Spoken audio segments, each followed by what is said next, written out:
అప్పుడు మళ్లీ పాల సముద్రాన్ని చిలకడం మొదలుపెట్టారు. చిలకడం మొదలుపెట్టగానే అందులోంచి ఒక తెల్లటి గుర్రం ఒకటి బయటికి వచ్చింది. దాన్ని ఉచ్చైశ్రవము అంటారు.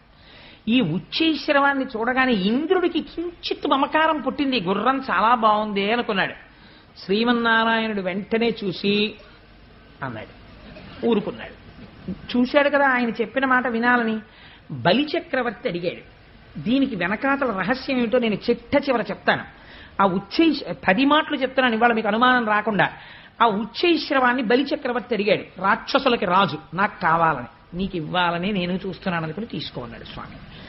అది సచ్చంద్ర పాండురంబై ఉచ్చైశ్రవమనగ దురగ మొగిజనీయించన్ పుచ్చుకునియ బలిదైచుండిచ్చకొనండయ్య ఇంద్రుడీశ్వర శిక్షన్. ఈశ్వరుడు వద్దన్నాడు కాబట్టి ఇంద్రుడు అడగలేదు. ఉచ్చైశ్రవాన్ని పుచ్చుకోకూడదు. ఎందుకు పుచ్చుకోకూడదు? ఈశ్వరుడు వద్దన్నాడు. ఒక కథ ఉంది, అది పుచ్చుకోకండి. ఆనాడు వాళ్ళకి కాదు, దేవతలుగా ఉండాలనుకున్న వాళ్ళందరూ ఆ గుర్రాన్ని పుచ్చుకోకూడదు. కామధేనువుని పుచ్చుకో, హవిస్సులకి వాడుకో. ఏమిటి రహస్యాలు తర్వాత చెప్తాను. అందుకని అంటే చివరి వరకు చాలా వస్తాయండి. ఒక్కొక్కటి చెప్తూ కూర్చుంటే పంచమి నాడు లక్ష్మీదేవిని తీసుకురావాలి. అది నా ప్రార్థన. మా తల్లి ఒక్కసారి కనపడాలి ఇవాళ. పంచమి శుక్రవారంతో కలిసి ఉంది ఇవాళ. ఇది విని లక్ష్మీదేవి రాగానే ఇంద్రుడికి దరిద్రం తొలగిపోయింది. దుర్వాస శాపం వల్ల వచ్చినటువంటి శాపం ఇక్కడ చెప్పలేదు భాగవతంలో. దేవీ భాగవతంలో చెప్పారు. ఒక గొప్ప స్తోత్రం ఉంది లక్ష్మీదేవిని ఉద్దేశించి. ఆ స్తోత్రం ఎవరు చెప్తారో వాళ్ళకి దరిద్రం తొలగుతుంది. కొన్ని కోట్ల జన్మలు అనుభవించవలసిన దరిద్రం నశిస్తుంది. ఆ స్తోత్రం ఇవాళ మనందరం కలిసి చెయ్యాలని నా తాపత్రయం. అందుకని ఆఖరణ చెప్తానంటున్నాను. ఈ తత్వం అంతా కలిపి ఒక్కసారి. ఆ తరువాత మళ్లీ చిలకడం మొదలుపెట్టారు. ఎల్ల ఋతువులందు ఎలవారి పరువమై ఇంద్రువిరుల తోట కేపు తెచ్చి కోరువచ్చు వారి కోర్కెలు ఈడెడు వేల్పుమ్రాను పాల వెళ్లి పుట్టే. ఒక బ్రహ్మాండమైనటువంటి కల్పవృక్షం ఒకటి వచ్చింది పాల సముద్రం నుంచి. దానికి ఆ కల్పవృక్షానికి పువ్వులు పూసున్నాయి. ఆ పువ్వులు ఎవరు పెట్టుకుంటారో వాళ్ళకి 5వ తనం తరగదు. దాని మించి వచ్చేటటువంటి గాలి ఎవరు పీలుస్తారో వాళ్ళ ఆరోగ్యం పాడవదు. ఎవరు కల్పవృక్షం దగ్గరికి వెళ్ళి ప్రార్థనలు చేస్తారో వాళ్ళకి ఫలాల రూపంలో కోరికలు తీర్చేస్తుంది. ఇప్పుడు ఈ కల్పవృక్షాన్ని ముందు ఎవరికి ఇచ్చారో తెలుసా అండి? ఇంద్రుడికి ఇచ్చారు. ఎందుకని? ఏమడుగుతాడు ఆ కల్పవృక్షాన్ని చూసి? పోయిన లక్ష్మీ వైభవం కావాలంటాడు. వెనకాల ఏమొచ్చేయాలి? ఇప్పుడు లక్ష్మీదేవి వచ్చేయాలి.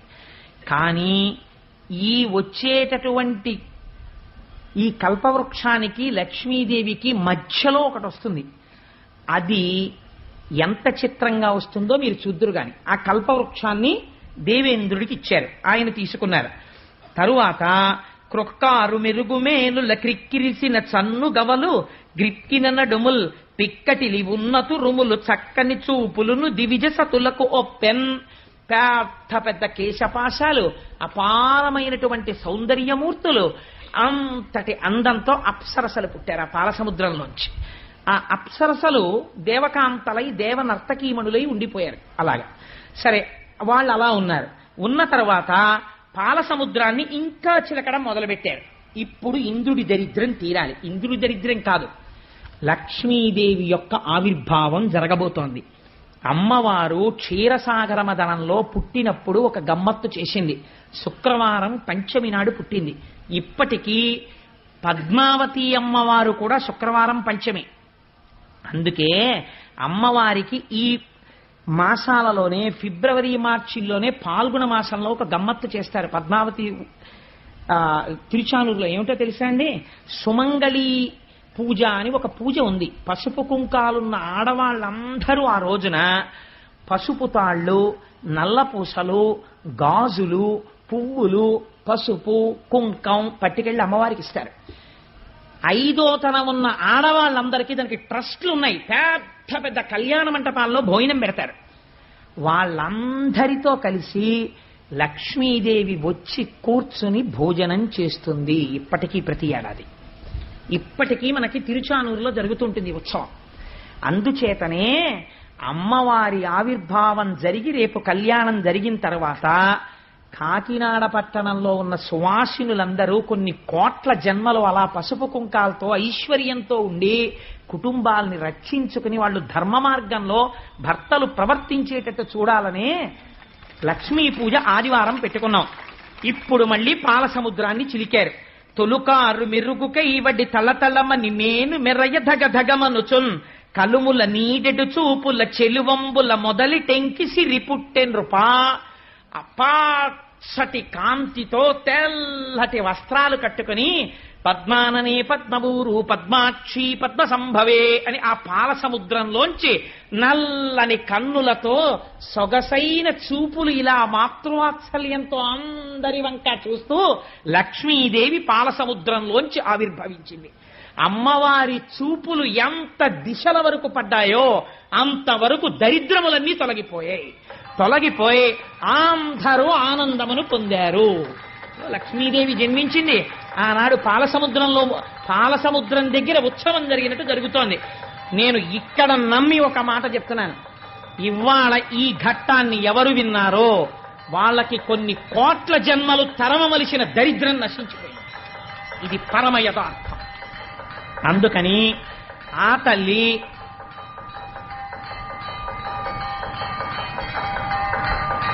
ఒక్కసారి మీ అందరూ కూడా మానసికంగా అదిగో అక్కడ నీరాజనాన్ని తీసుకోండి. ఒక్కసారి అది కళ్ళకద్దుకుని నమస్కారం చేసుకోండి. స్వామి త్రిమూర్త్యాత్మకమై దత్తాత్రేయుడై ఉన్నాడు. చక్కటి జేగంటలు మోగే ఈ దేవాలయంలోను అటువంటి పరమ పవిత్రమైనటువంటి లక్ష్మీదేవి యొక్క ఆవిర్భావము జరిగింది. ఇంకా దేవేంద్రుడికి దరిద్రం ఏమిటండి? అందుకే పోతన గారు ప్రారంభిస్తూనే లక్ష్మీ ఆవిర్భావాన్ని ఎంత గొప్ప మాట వేశారో చూడండి. కలుముల నీడెడు చూపుల, అమ్మవారి చూపుల్లోంచి ఐశ్వర్యం వస్తుంది. అందుకే ఆదివారం నాడు కనకధారా స్తోత్రాన్ని అనుసంధానం చేస్తున్నాం. శంకరాచార్య స్వామి వారి దేవాలయ నిర్మాణం జరిగినప్పుడు అందరికీ కూడా కొన్ని వేల ప్రతులు ముద్ర వేసి పంచిపెట్టారు సత్యనారాయణ రెడ్డి గారు. ఎవరైనా కనకధారా స్తోత్రం లేని వాళ్ళుంటే ఈ రేపట్లోనే జెరాక్స్ చేయించుకుని తెచ్చుకోండి. అమ్మవారి చూపుల గురించి శంకరాచార్యుల వారు ఎంత వర్ణన చేశారో కనకధారలో. ఆ రోజున లక్ష్మీ పూజ చెయ్యగానే అందరం కలిసి కనకధారా స్తోత్రం చేద్దాం ఫలితాన్ని పొందడం కోసమని. అందుకని కలుముల నీడెడు చూపుల అమ్మవారి యొక్క దృష్టిలోంచి ఐశ్వర్యం కురిచేస్తోందిట. అటువంటి చూపులు చూస్తూ అమ్మవారు మళ్ళీ పాల సముద్రము నుండి చెలువంబుల మొదలి టెంకి సిరి పుట్టెన్రుపా ఆ లక్ష్మీదేవి ఆవిర్భవించినది. ఇప్పుడు పుట్టగానే ఆ తల్లి యవ్వనంలో పుట్టి ఇంద్రుడు వెంటనే కలశస్థాపనం చేసి అమ్మవారిని ఆ దర్శనం చేసి చెప్పినటువంటి స్తోత్రం భాగవతంలో లేదు, కానీ దేవీ భాగవతంలో ఉంది. దానికి పెద్దలు ఒక మాట చెప్తారు. ఈ స్తోత్రాన్ని తెలిసి కాని తెలియక కాని ఎవరైనా కొన్ని రోజుల నియమం ఉంది చేస్తే వాడికి ఎంత ఐశ్వర్యం వెళ్ళిపోతుందంటే వాడు భూమండలాన్ని శాసించే చక్రవర్తిత్వానికి వెళ్ళిపోతాడు. తెలిసో తెలియకో చేసిన వాళ్లే అటువంటి ఐశ్వర్యవంతులయ్యారు. పక్కన నారాయణ భక్తితో కలిస్తే భక్తితో కూడిన ఐశ్వర్యం వస్తుంది.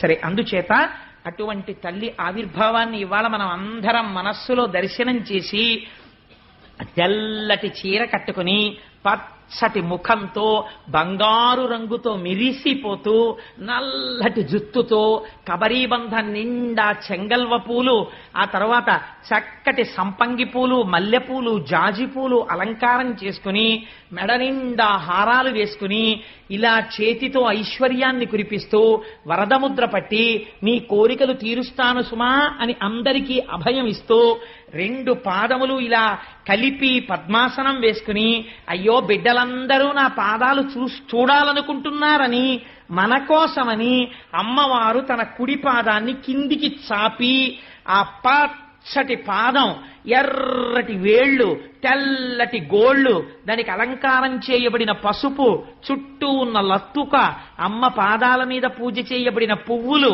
ఆ పువ్వులకి శిరస్సు ఉంచి ఆ పాదపద్మములకు నమస్కరిస్తూ మనం అందరం కలిసి ఒక్కసారి దేవీ భాగవతాంతర్గతమైనటువంటి ఆనాడు ఇంద్రుడు చేసినటువంటి లక్ష్మీ స్తోత్రాన్ని చెప్తాను. అందరూ కూడా పరమ భక్తి శ్రద్ధలతో నమస్కరిస్తూ లక్ష్మీదేవిని ఉద్దేశించి ఆ ప్రార్థనా శ్లోకాన్ని చెప్పండమ్మా.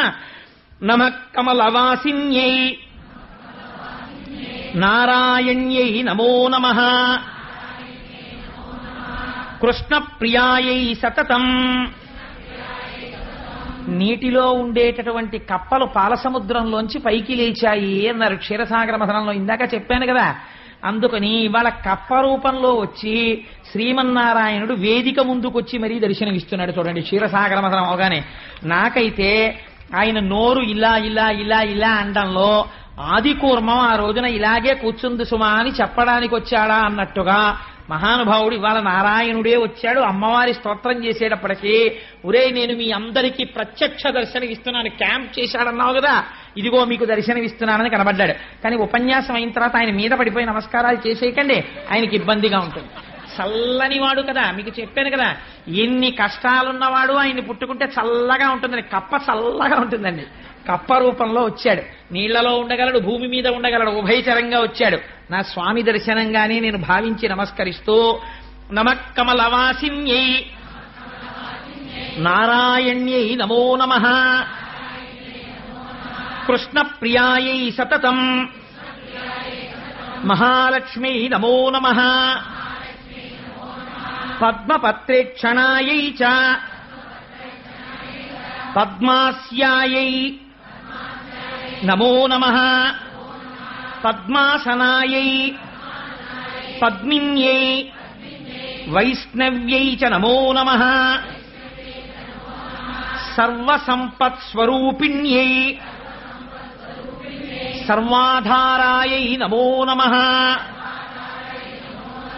హరిభక్తి ప్రదాత్రీ చ హర్షదాత్ర్యై నమో నమః కృష్ణవక్షస్థితాయై చ కృష్ణేశాయై నమో నమః చంద్రశోభాస్వరూపాయై రత్నపద్మే చ శోభనే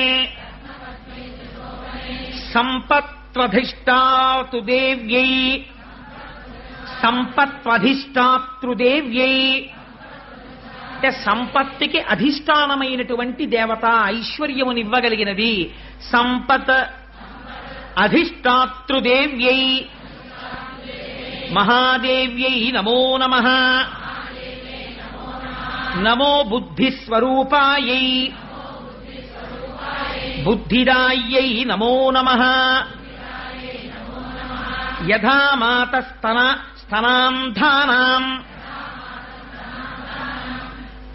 శిశూనాం శైశవే సదా.